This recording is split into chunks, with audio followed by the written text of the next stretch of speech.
And we spoke about it yesterday, how hidden, or each level, the hidden level connects with the revealed level.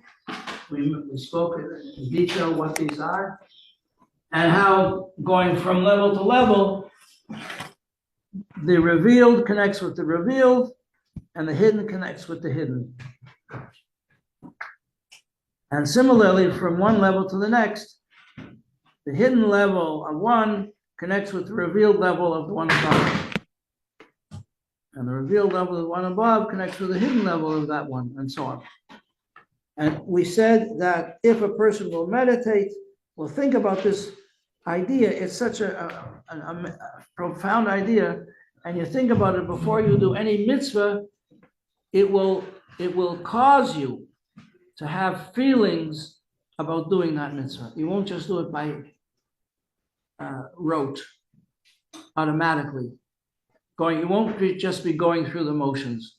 If you think about that first, even if you're not thinking about it as you're doing it, but it will awaken emotions in your heart. And what we're dealing with in this paragraph, in this chapter, is what are these emotions and where do they come from? And the emotions are the emotions of love and fear of God. And where do they come from? They are an inheritance. They are in our genes. Even if you don't wear jeans, they're in your genes. And we get them from I used to think that the Jewish people are, generally speaking, over the centuries, smart, intelligent people, thoughtful, clever, creative, all these wonderful things. Why? Because because it's the effect of generations of Torah learning.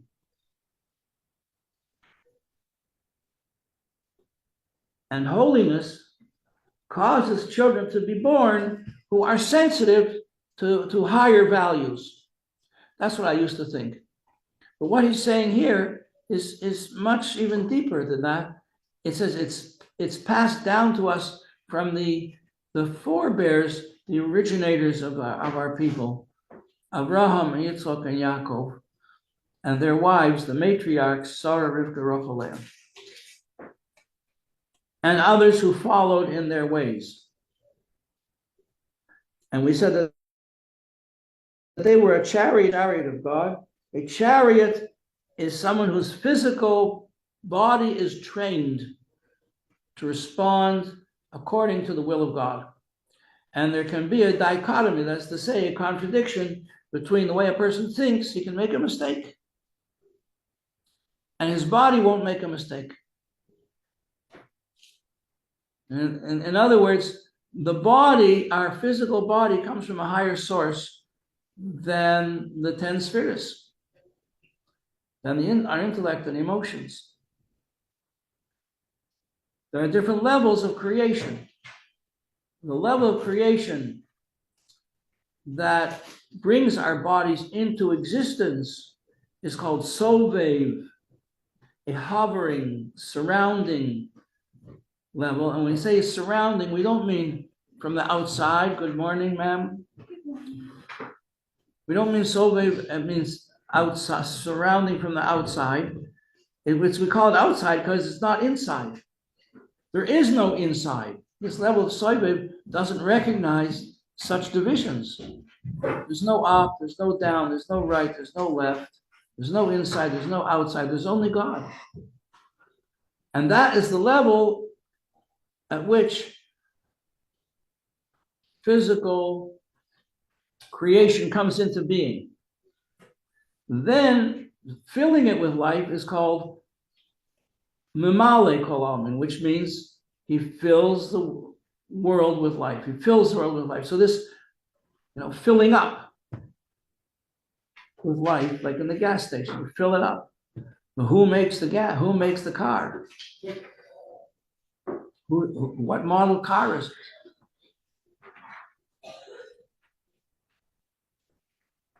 Is it a Hasidic car? A Litvish car? A Svardish car? An Ashkenazi car? Who makes the car? the creator of physical world, of physical nature, physical things, is this higher, indefinable level, higher than any definition. Cannot be defined. Doesn't have a name because it cannot be defined.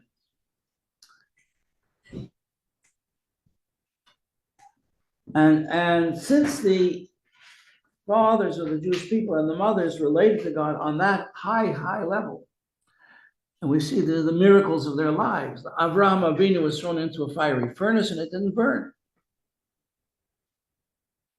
It didn't burn. And everybody else was getting burned up because it was so hot. And even Avraham's brother, Nahor was his name, Nahor. They said to him, do you believe in Avraham? Are you on his side? Or do you believe in Nimrod? Nimrod says he believes in the God of fire. Whose side are you on? He says, well, let's see. See how Avraham does. So when Avraham came out alive, so then they came to Nahor and said to him, well, whose side are you on now? He said, I'm on Avraham's side. Can't go against that. They said, okay. And they threw him into the furnace. He burned up like a match. They said, why? He had Mesiras Nefesh. He sacrificed his life for the truth of the belief in the God of Abraham. He says, yeah, but his decision was an intellectual decision. He saw a proof, so he decided that's the right thing to do. Abraham didn't ask for any proof.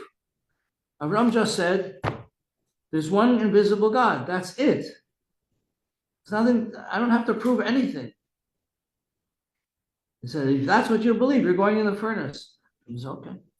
Now, I want to share with you something. This is very interesting. A friend of mine told me this story yesterday. I don't know if I should publish it or not. You know, not everything that you think should be written down. Not everything you think should be said. Not everything you say should be written. Not everything you write, just because you wrote it, doesn't mean you should publish it. And not everything that should be published should be distributed. And the sages tell us in the ethics of the fathers, and we spoke yesterday why they're called fathers, because they're the fathers of all wisdom. They said, if you're one of the sages, you have to be very, very careful what you say. So I hope I'm not making a mistake to tell you that, but an amazing story. I'll be interested to know what you think about it. What do you think? What do we learn from this story? A friend of mine was in the airport and he was waiting for a plane. He was wearing his Hasidic black hat, and there was a person there wearing a turban. And he's kind of a interesting fellow. So he struck up a conversation with this Muslim person and asked him what he thinks about what's going on in the world. And he asked him, he says, I'm not involved. He said, would you get involved? What do you think about 9/11? What do you think about Hamas? He says, I am not a terrorist. He said, would you be a terrorist? He said, no, I'm not a terrorist. I believe in God. Well, what would you do if they threatened you, if they kidnapped your wife or your children and threatened them? If they tortured them? If you didn't put on a belt and go commit suicide in some populous area? And he said to him, if God would choose to end my life, I am prepared for that, but I will not commit a sin. What do you think about that? Powerful story. What does it teach you? I'm asking you. Doesn't teach you anything?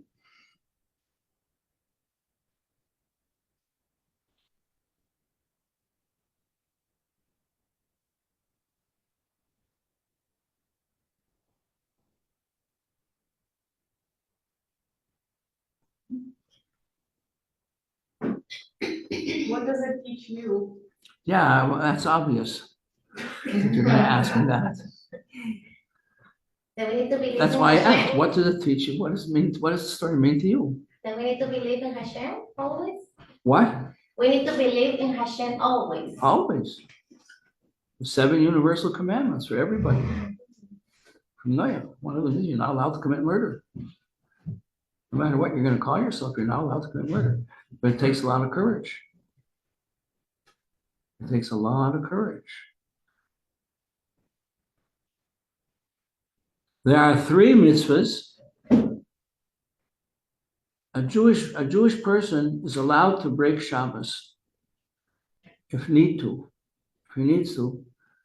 If they say break Shabbos or we'll kill you, he's allowed to break Shabbos. But there are 3 things if a person is threatened, he's not allowed to do them. What are they? If they say, worship, bow down to this idol, or we will kill you, won't do it. And there's a famous story of Hannah from the time of the Greek Hanukkah. The Greeks ruled Israel. And the emperor, the Greek rulers said, bow down. And Hannah wouldn't do it. He killed her 7 sons, one after the other, because they would not bow down to the idol that he was wearing around his neck. Even he dropped a coin on the floor and told the little child, pick it up. Don't have to believe in anything, just pick it up. Make it, it'll look like you're bowing down before the young child. Wouldn't do it, and they killed him. This is a principle. If they say bow down to an idol or we'll kill you, we don't do it. The second thing, if they tell you to murder somebody or we'll kill you, you don't do it. You don't do it. And the third thing is, if they tell you to rape someone, usually we think rape a woman, but nowadays we see that we don't know. People want to say they're men, women say they're men, and men say they're women. So it refers to anybody. I think the term for it is to sodomize someone. You don't do it.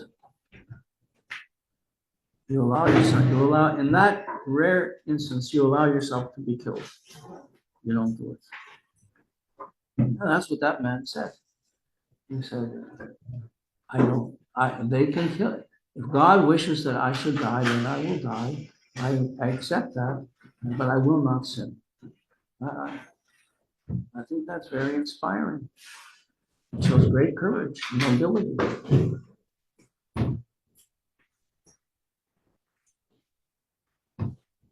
He was Pakistani. Pakistani is not Arab. What do you mean? Yeah. It seems that there's a significant difference.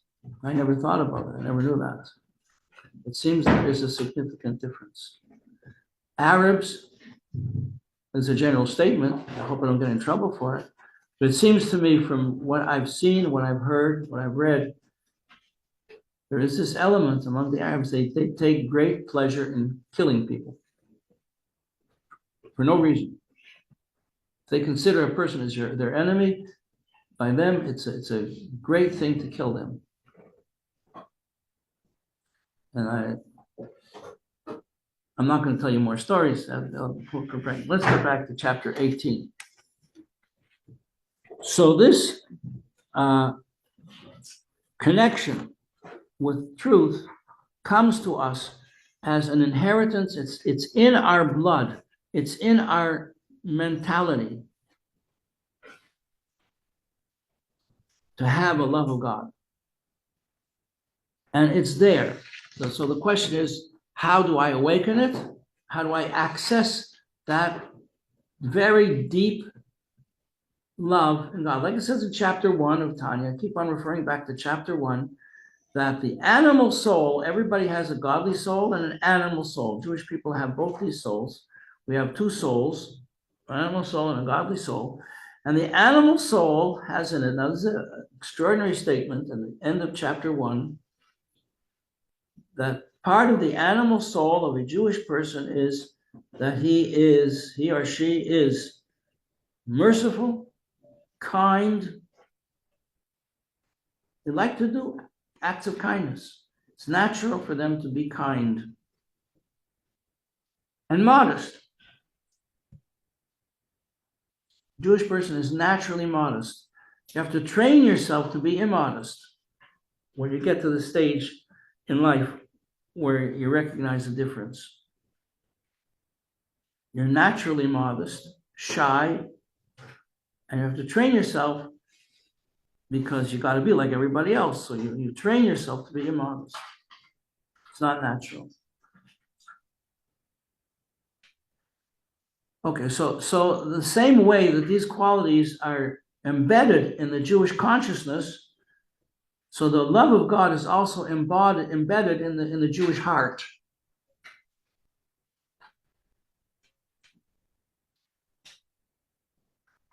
How do we access it? Well, that's where Hasidus comes in. Hasidus helps us to awaken that love.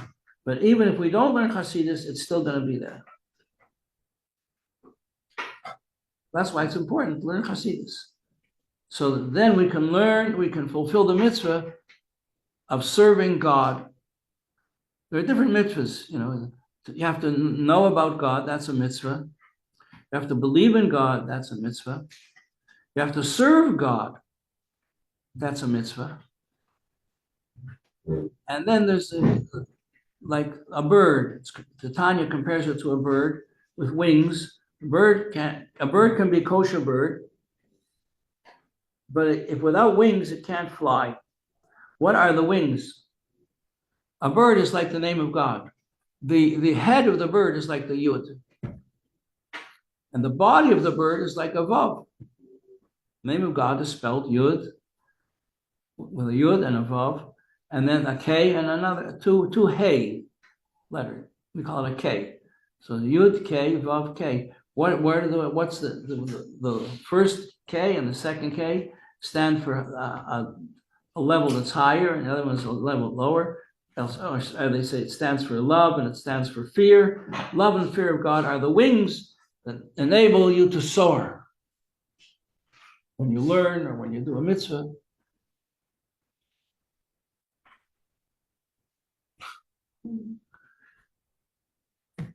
I saw a painting by the painter Kleinman, Oliver Sholem, from our community.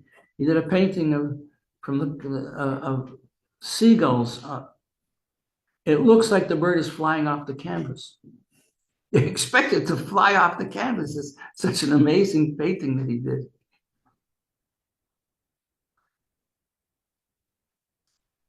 So those two K's in the name of God. So the bird is a symbol of the name of God. And the two K's are love and fear. So how do we act? If the love and fear are there naturally, how do we get them out? Well, learning Hasidus gets them out. Or sometimes tremendous pressure gets them out. Like when it says in Basi Lagani, when a person is made aware that if he's going to do this particular thing, it's going to cut him off from God. When he realizes that he's at a point of no return. If you do this, that's it. It's over spiritually.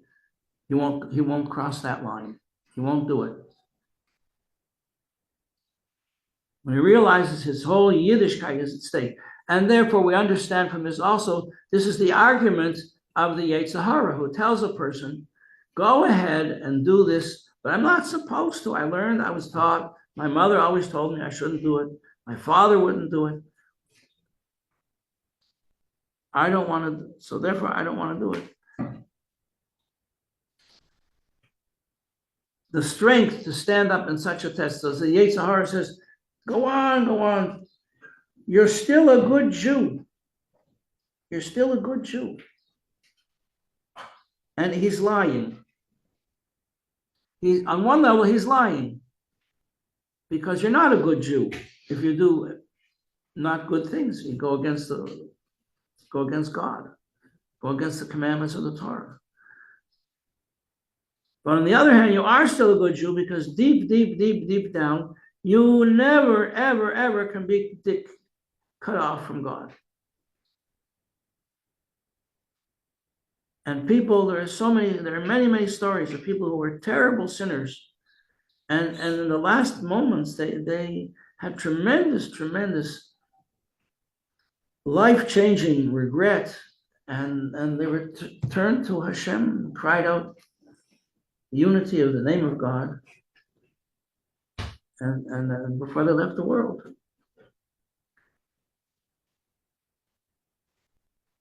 And a story like that about the famous Rabbi Meir, his teacher was like that. His teacher became a person who denied, he loved the Torah, he knew the whole Torah. He was Rabbi Meir's teacher. You know who Rabbi Meir was? Rabbi Meir teaches the whole oral law. When the Romans were killing off all the sages, Rabbi Meir survived, and he transmitted to us the whole of the oral Torah. Any teaching in the name of Rabbi Meir is sacrosanct. One time, Rabbi Meir was walking beside his teacher. Elisha ben Avuya was his name, Elisha. And he was riding a horse, and it was Shabbos. And there's a limit to how far you're allowed to walk on Shabbos. It's called the boundary, the Tehum. And therefore, Rabbi Elisha turned to Rabbi Meir, who was walking beside him, listening to everything he had to say, learning from him. And he said, you better turn back. This is the border. This is the end of you're not allowed to go further. And Rabbi Meir said to him, so what? You should turn back, not me. You should turn back. He says, I can't. He said, what do you mean you can't? He says, because I heard from heaven, a voice from heaven came and said, anybody in the world can do tshuva except Elisha ben Avuya. His tshuva will never be accepted. Rabbi Meir said, they were just testing you. They were just testing you. You could do it anyway. No, he says, not for me. But he did it. All right, so this is the hidden love. And so we've learned about different kinds of love now. There's a love that comes from thinking about godly ideas. That's like a middle level love. That's what we can get from coming to this Chassidus. But then there's a much deeper level love, which we learned about, which is called the love of delights, which comes from profound thinking about godliness and really acquiring deep knowledge of godly ideas. Studying with great diligence and great application and toiling in what you're learning and applying it. You get to the level called Ava Rabbah, a great and overwhelming love. We've learned about this, right? Then there's a strong love, which is a little bit less, called Ava Aza, like the Gaza Strip, Aza, strong. Very strong love. That comes from meditation on the greatness of Hashem in the world, which, remember, godless habayra, greatness of Hashem. Think about it. Thinking about it for 5 minutes, training yourself to think about it, be aware of it, gives rise to a great love. But if a person doesn't have the ability to think on this level, or even or how much more so on a higher level, and he's not really learned in Jewish philosophy, and he doesn't know Hasidic stories, then there's still a deeper level of love embedded in the soul, and that's called the hidden love. It's hidden. It's not obvious. And sometimes it can come out. I'll tell you one story. All times. I knew this guy. He passed away now. Mordechai. His name was Mordechai. He was from Russia. He was in the army in Russia. And he came to America with his family. And his grandmother used to make Shabbos. And there was a Hasidic Yid used to walk from one end of Crown Heights to the other. And she lived in an apartment where there was no elevator. You walk up 4 flights of stairs and invite her to come with her grandchildren for a Shabbos meal. And Mordechai would never go because he was brought up in Russia not to believe in God. And it was a hot summer's day. And he walked all the way across Crown Heights from Brooklyn and Eastern Parkway to Montgomery and Schenectady. And he walks up 4 floors. And he invites the grandmother and her grandchildren to come for a Shabbos meal. And Mordechai says, just a minute. And he gets on the phone and he calls his friend and he says, listen, I can't come today. And his friend says, what do you mean you can't come? We have tickets. They bought expensive tickets to a concert in New Jersey where the New York Giants played football. It was a big concert with the Rolling Stones, was a very popular group from England. And he says, we got tickets. He says, yeah, but I can't come. He said, what do I have? He says, you see, there's this rabbi, every week he comes and invites me to come for a Shabbos meal. And I can't say no anymore.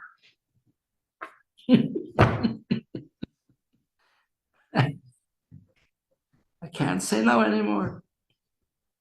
So they bribed him. They told him, if you go to the yeshiva in Morristown, you'll get a college degree. He said, okay, for a college degree, I'll go. And so he went and he meets Rabbi Lipsker there. And he says, Rabbi Lipsker, can you put on a suit and a tie? You know, the boys in yeshiva don't wear suits and ties. But he was going to go to get a college diploma. He said, Rabbi, they told me if I came here, I would get a college degree for studying Judaism. But I want to tell you, I don't believe in any of this. Rabbi Lipsker looked at him. He says, you came to the right place. Let me show you around. Let me show you around. You should have a refuah shalema, Rabbi Lipsker.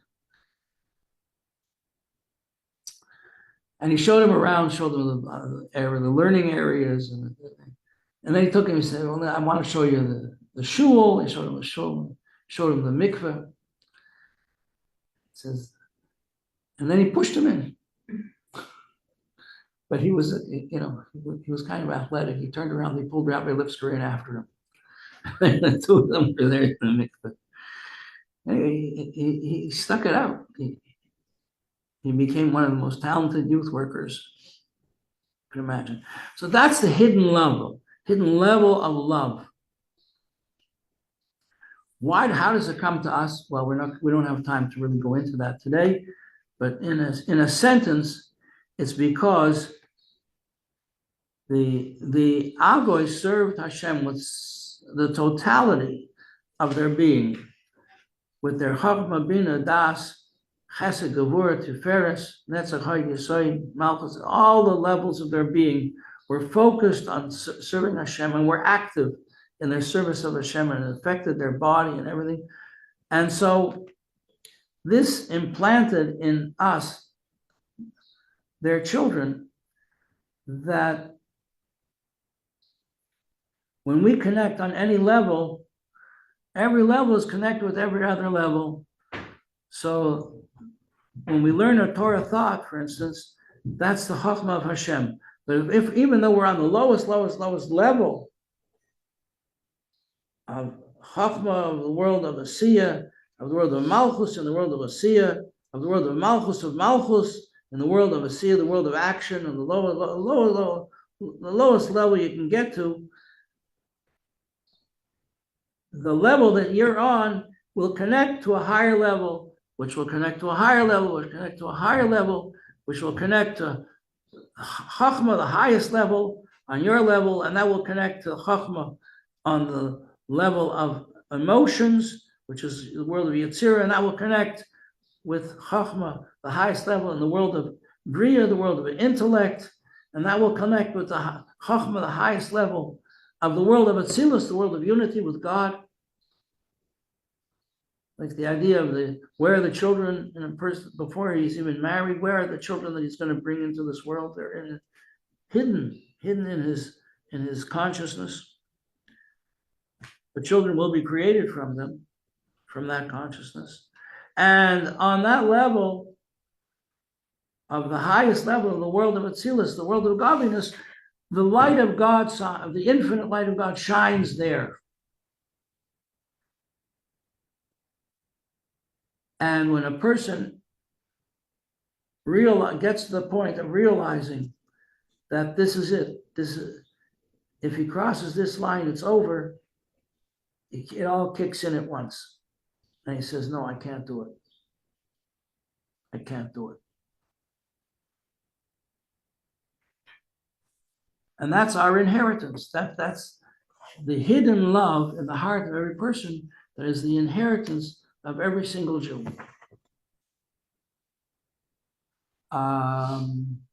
We have another class tomorrow. Tomorrow we'll spend a little bit more time looking into the text. So don't let me tell you stories.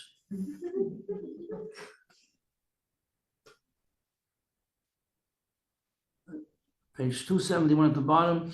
This is why the love found in the divine soul, the wish of your godly soul is just to be united with God. And where it comes from is called the hidden love. The fact that it's hidden means it's not obvious, it's not a revealed thing, but it's like a person who's asleep and he can wake up and suddenly it can be awakened, can wake up. And I remember when the Yom Kippur War began,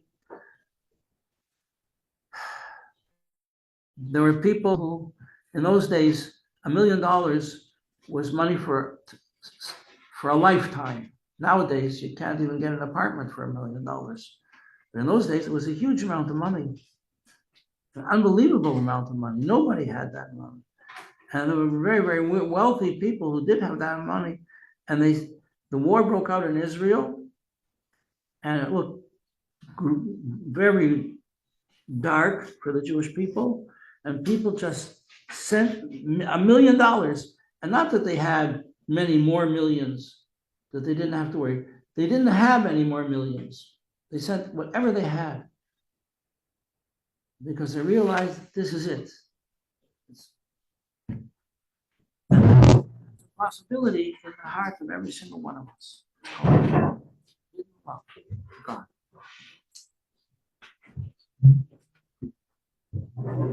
So the person should never feel upset or lacking because they don't have the background, they don't have the inherited family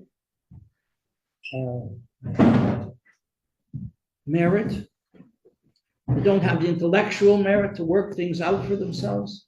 It doesn't matter. It's all there in its hidden form, in the hidden love.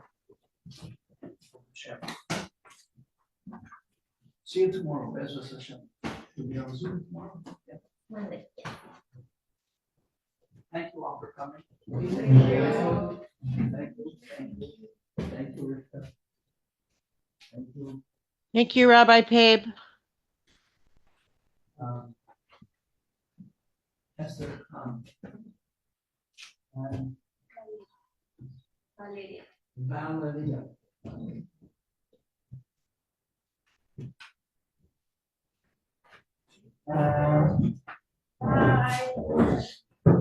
Thank you, Rabbi Pape.